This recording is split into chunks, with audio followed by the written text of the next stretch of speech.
एक समय भारत में हीरो होंडा काफ़ी पॉपुलर हुआ करता था।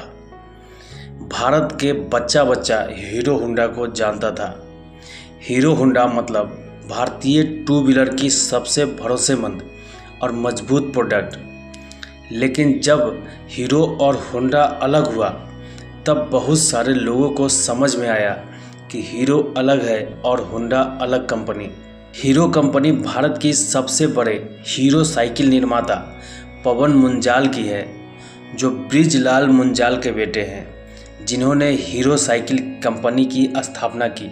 बहुत सारे लोगों के मन में ये सवाल आया कि आखिर होंडा का मालिक कौन है और वह कहाँ के रहने वाले हैं। तो इसका जवाब है, होंडा जापान की कंपनी है और उसका मालिक का नाम सोइचिरो होंडा है। दोस्तों, आज हम इस वीडियो में जानेंगे कैसे सोइचिरो होंडा ने इतनी बड़ी कंपनी खड़ी कर दी, जो आज भारत में ही नहीं पूरी दुनिया में उसका प्रोडक्ट काफ़ी पॉपुलर है। चाहे कार हो या बाइक, चाहे छोटा जनरेटर हो, सभी में उसने अपना दम दिखाया है और उसने अपना प्रोडक्ट को बेस्ट स्वरूप दिया है।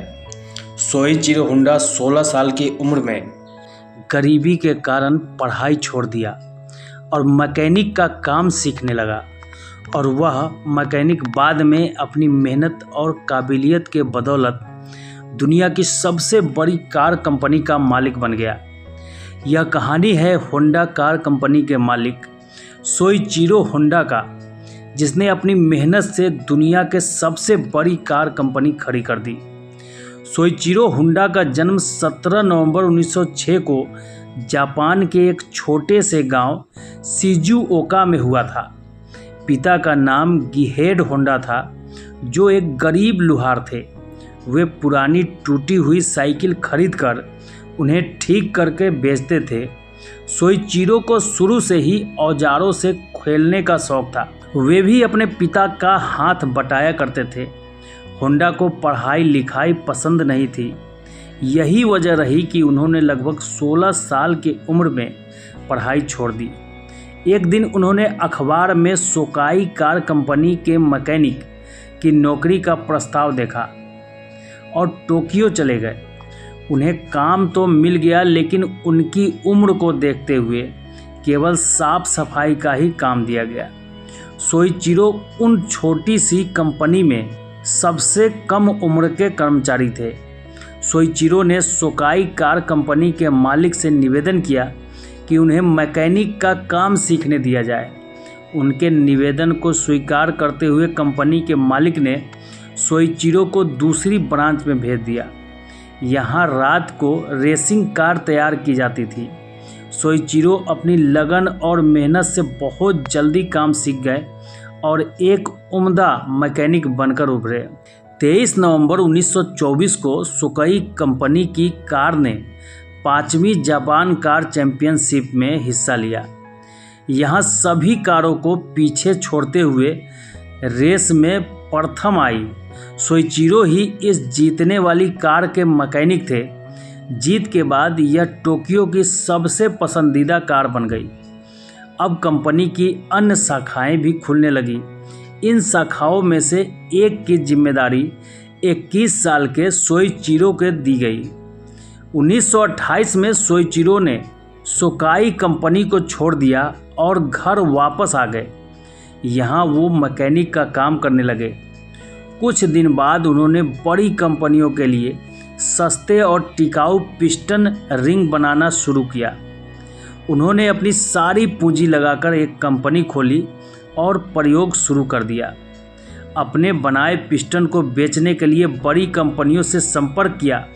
जल्द ही उन्हें टोयोटा को पिस्टन रिंग सप्लाई करने का कॉन्ट्रैक्ट मिल गया। लेकिन इसी बीच एक रेस के दौरान उनका एक्सीडेंट हो गया और वे बुरी तरह से जख्मी हो गए। उन्हें 3 महीनों तक अस्पताल में रहना पड़ा। अस्पताल में उन्हें पता चला कि उनके बनाए पिस्टन की क्वालिटी तय मानकों के अनुसार पास नहीं हुई।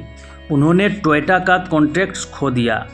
जीवन में सब उनके खिलाफ चल रहा था। उनके जीवन की पूरी कमाई डूब चुकी थी, लेकिन उन्होंने हार नहीं मानी और पिस्टन की क्वालिटी को सुधारने के लिए कई कंपनियों के मालिकों से मिले। तभी एक और आफत आ गई। 1944 में दूसरे विश्व युद्ध के दौरान अमेरिकी B-29 के हमले में उनकी फैक्ट्री पूरी तरह से जल गई। इस घटना ने उन्हें दहला दिया था, लेकिन युद्ध खत्म होने के बाद उन्होंने अपनी कंपनी के अवशेषों को 4,50,000 येन में बेच दिया और अक्टूबर 1946 में उन्हीं पैसों से होंडा टेक्निकल रिसर्च इंस्टीट्यूट खोला। युद्ध में हारने के बाद जापान की अर्थव्यवस्था बुरी तरह से डगमगा गई थी। लोग पैदल या साइकिल से चलने को मजबूर थे। इन समस्याओं को देखते हुए सोइचिरो ने एक छोटा सा इंजन बनाकर साइकिल से जोड़ दिया। उनका यह कॉन्सेप्ट लोगों को पसंद आया और बाइक बिकने लगी। यहीं से सोइचिरो की सफलता शुरू हुई। 1949 में उन्होंने कंपनी का नाम होंडा टेक्निकल रिसर्च इंस्टीट्यूट में बदलकर होंडा मोटर्स रख दिया। इसी साल उन्होंने 2 स्ट्रोक इंजन बाइक लॉन्च की। इसके बाद उन्होंने पीछे मुड़कर नहीं देखा। कंपनी 1961 में हर महीने 1 लाख मोटरसाइकिल का उत्पादन करने लगी। 1968 में कंपनी के हर महीने का उत्पादन बढ़कर 10 लाख मोटरसाइकिल हो गया। जापान की अर्थव्यवस्था सुधरी और होंडा ने 4 व्हीलर्स में कदम रख दिया। सोइचिरो छोटे कर्मचारी को भी बड़े अधिकारियों की तरह सम्मान देते थे। अपार सफलताओं के बाद 5 अगस्त 1991 में सोइचिरो होंडा ने इस दुनिया को अलविदा कह दिया। उनकी यह कहानी हमें सिखाती है कि किसी भी काम को छोटा नहीं समझना चाहिए और उस काम को अपनी मेहनत और लगन के साथ करना चाहिए और उसे आगे बढ़ाने का तरीका ढूंढना चाहिए।